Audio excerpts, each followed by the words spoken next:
I occupy because, well, for a number of reasons, a lot of social and political reasons. I come from the United States where money has dominated our politics. It's dominated every part of our social life, and I think it's hard because we have to really, for our interests to even be heard, for our media outlets who are controlled by much higher corporate interests, for our interests to be heard, we have to take to the streets. It can't, I think it's a little different just because we may have it in our minds, but when it's not voiced and voiced extremely loud, you're not heard. Voices are very easily drowned out.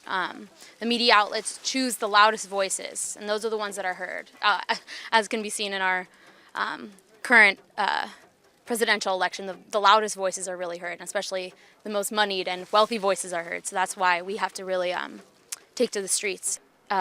Especially now during political campaigns, we are not having our interests represented as citizens.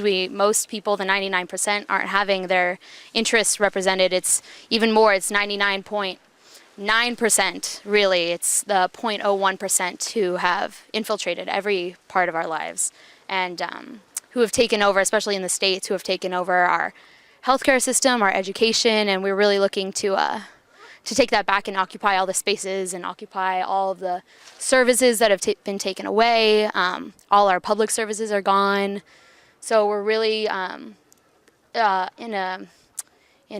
country context, in a countrywide context, that's what we're trying to take back. And we're also trying to take back, really demolish the capitalist system because it doesn't work. It only serves a really small portion of society. It doesn't serve the majority of people, and it puts the majority of people into slavery to the rest. So that's really what we're trying to bring down. I come from Occupy Oakland and Occupy UC Berkeley, so it is very, very, very different in the States. We basically, I mean, most people won't admit that we live essentially in a police state. It is very violent. The police departments don't serve the people. They serve higher interests. They serve corporate interests. They serve more electoral and more political interests. They are not out to protect us in any sense. So they are not upholding the law. It's gotten very, very violent. I was caught in the middle of the UC Berkeley riots on our campus. Those were really hard. We had a lot of clashes. They had 3 police departments called in by our campus police during a peaceful protest, and essentially they were in full riot gear, and that's what happened also in Oakland. Oakland, they had a number of surrounding police departments. The riots were it was a really scary time, and a number of people were hurt, a number of people were arrested.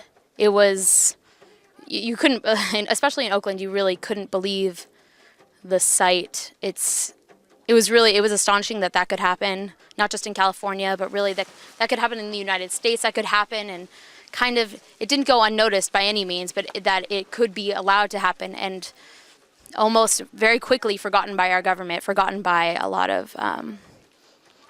the mayor, a lot of the catastrophic events of that night, of the Occupy Oakland night a few months ago. Yeah, it was very scary. I don't know how else it was. There's been a lot of YouTube videos in circulation about it.